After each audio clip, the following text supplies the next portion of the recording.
2015, 67,000 miles. Original owner. Yikes.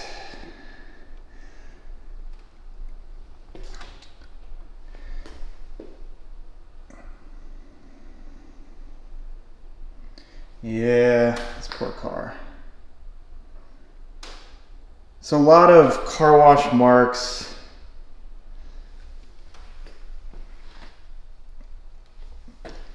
Now let's see, where is it? It was over here. When I was looking at the car with the owners, this panel caught my eye. You can see the holograms. See how the light is, it's reflecting differently. Now the car's never had any body work, so it's just almost 10-year-old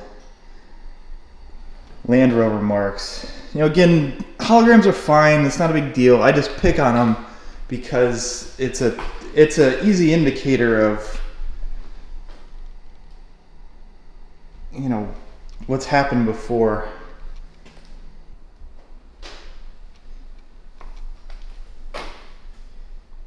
Yeah, this poor thing.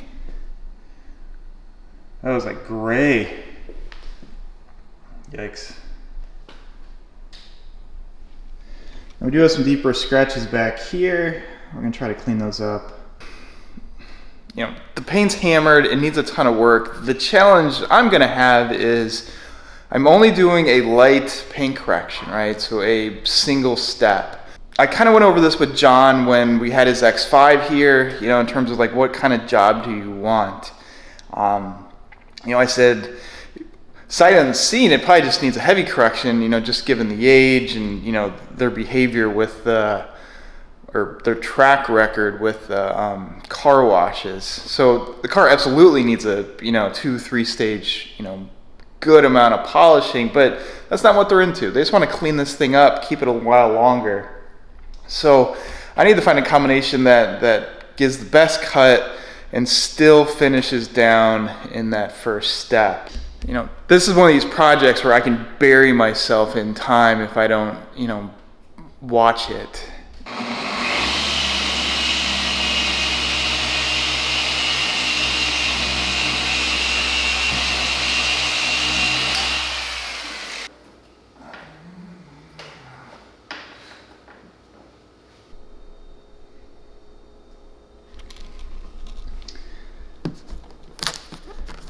I just put a tape line here just to be dramatic. Tape line. There we go. Look at that.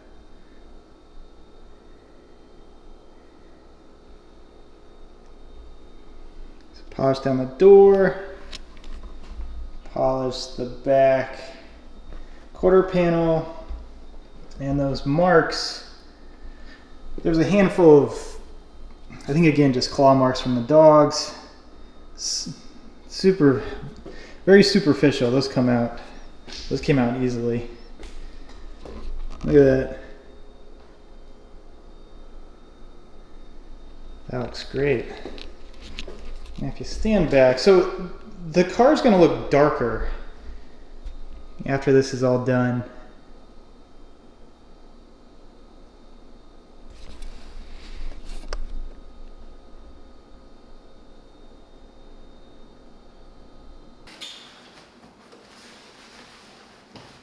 So this is diluted CarPro Pearl.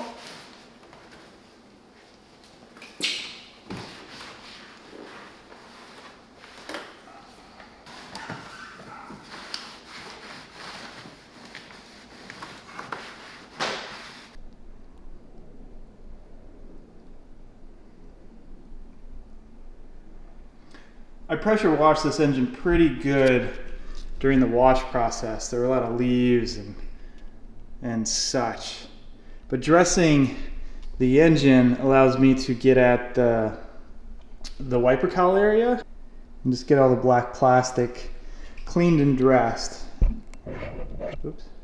The husband's car was the brand new X5. I did not dress that engine. It didn't need it. Plastics were fresh. this being a 2015, it benefits from just a light dressing. And so now we're starting to get into the puppy marks. So they have a couple golden retrievers. We just have some excitable little defects here. We'll see if these can polish out. I might have to sand it. I think it's worth noting, I have a couple things working in my favor here. It's metallic, it's on the softer side, and the darker color is partially offsetting those benefits. But I am able to get a good amount of cut and refinement with this one step. If this was, a non-metallic black paint, it'd be a different story. But, I'm getting a good amount of improvement with this one process. Same color in like a Mercedes or a German car, it would not be the same. That paint's much, much harder, so I would not get the same defect removal with this combo. Yeah, those clean out easily. Just some claw marks.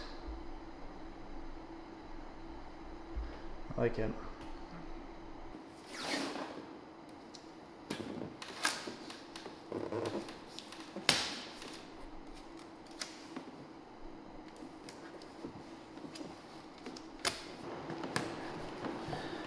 Now this plastic, as opposed to the gloss black up here, is two completely different substrates.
Can't go down with it.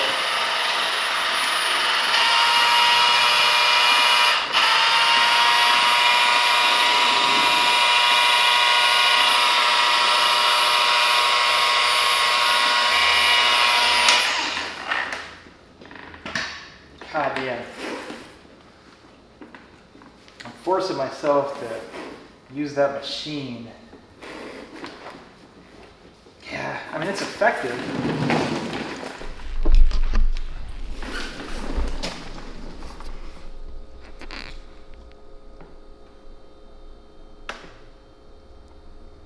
All right, that's the Milwaukee rotary. That's just a light foam pad.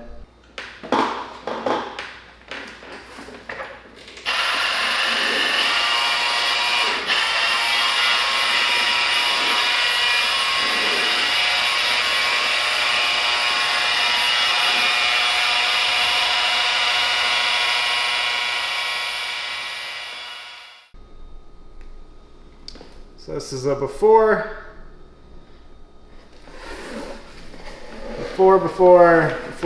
there we go, after.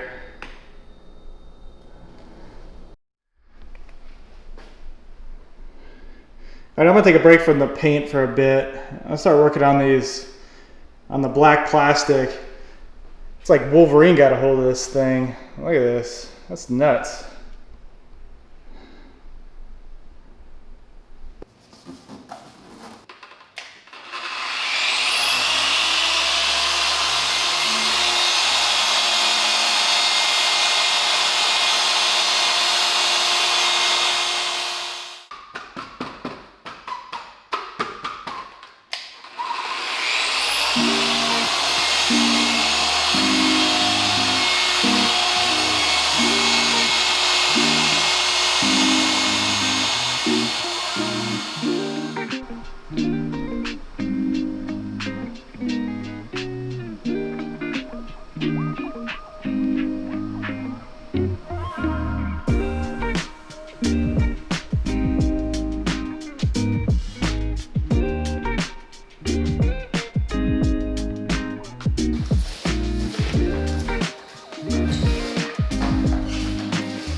right, good morning. It's Saturday. Working on this for a bit today. I'll get all the polishing done. I wiped down the car with alcohol, dressed the tires.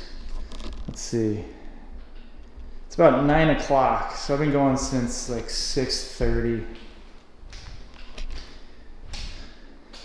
Similar to paint, the plastic can be polished, get rid of some of the defects. Now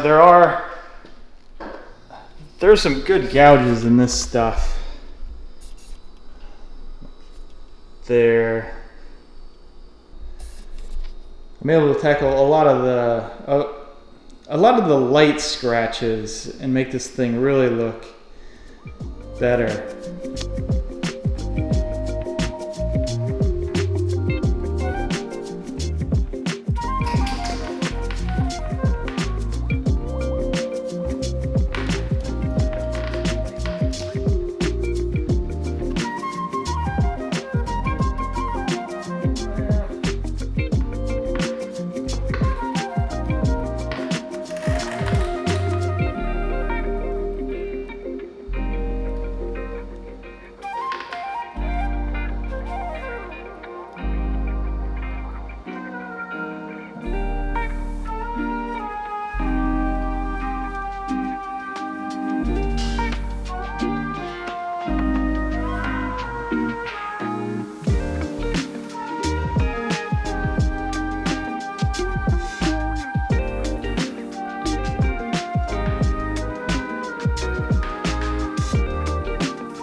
But what you don't want to do is try to address, the thousands of hundreds of very tiny, peppering marks with touch of paint. You're just going to leave this, kind of braille, dotted mess across the front.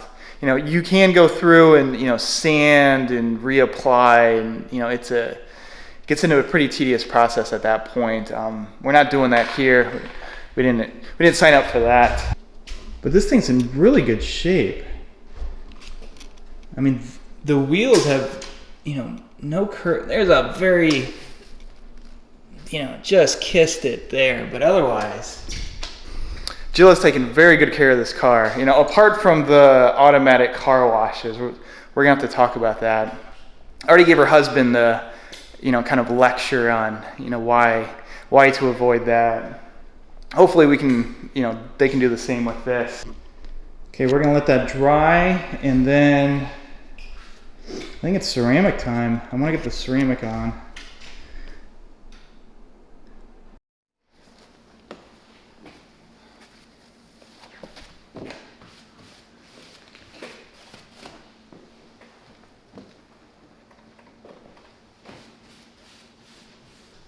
I'm doing the identical detail as the X5, right? So again, I offer 3 ceramic choices. Mohs is my starter. Above that is Infinite. Above that is Infinite plus top coat. Same thing. Comes in a 30 ml bottle.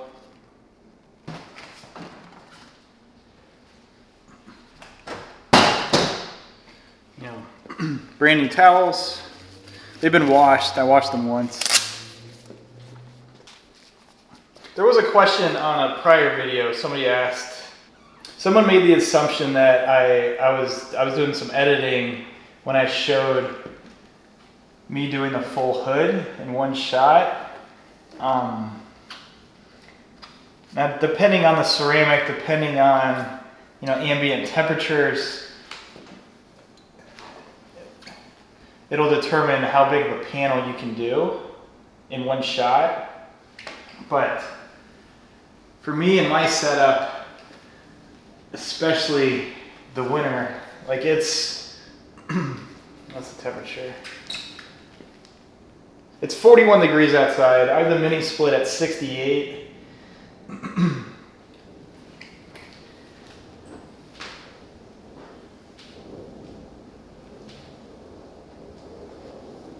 Now even with Infinite, Type 1, no. Type 2, yes. Type 1 would be like half a hood. It just flashes faster. So all these ceramics just have different dwell times. But with Mohs, this is perfectly fine.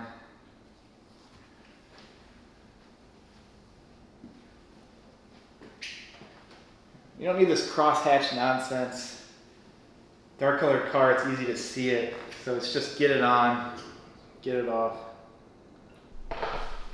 Now, depending on the ceramic, they either sweat or they turn like an oil slick. Most sweats, right? So it has that beady look to it.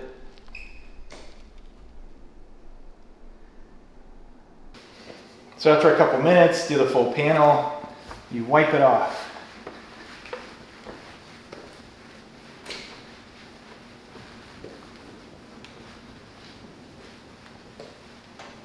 Now, all you're wiping off is the transfer solution. Let me see, the ceramic's bonded.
All right, so working through the leather, I'm gonna use something different this time. I'm gonna use this Fine Lab leather treatment. Mainly because this is real leather, and it needs more of a conditioner than the Gyeon.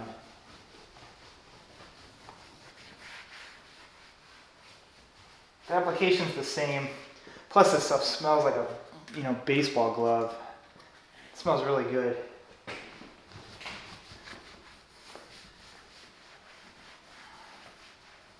So at this point, I've cleaned all the hard surfaces. I've cleaned the leather. I've vacuumed. I did an air compressor blowout. I vacuumed again. Now, what's more impressive is look at this bolster. There's zero wear on this thing.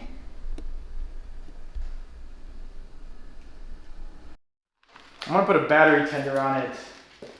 Doing these interiors is pretty rough on the batteries. Lights are on all the time. And I don't want to kill the battery.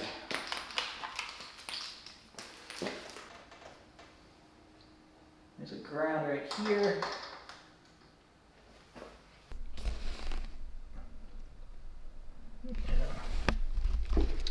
But, let's see, as far as the interior goes,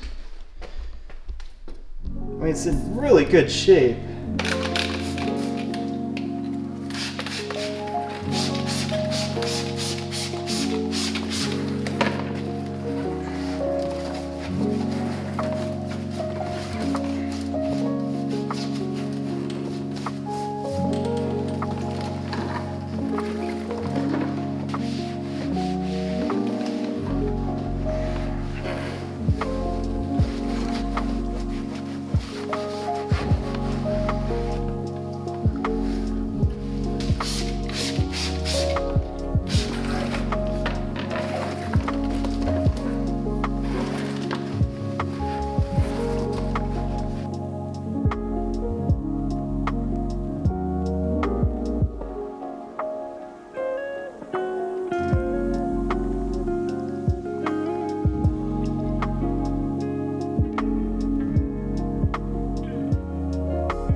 All right, I got sidetracked for a bit. I wanted to redo my tire install.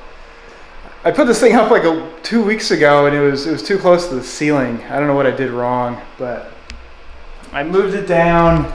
You can see my disaster of a prior attempt, but I moved it down like 6 inches and threw the wheels up there. You know, this one's rated at 400 pounds. I really don't know what the weight is of all these wheels and tires, but it's not over 400. I know that. I don't trust it that much. I'm gonna, we'll probably put my wife's car in here for a bit, but this is the other garage. When folks ask, where's all my house stuff, all right, lawnmower and junk. This is the original epoxy floor that I had in the other garage that failed. And actually, this one's peeling up. So ever since I got the Macan, I park my car in here.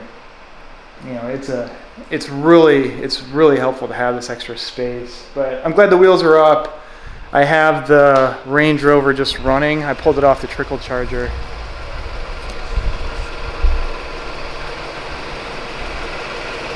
And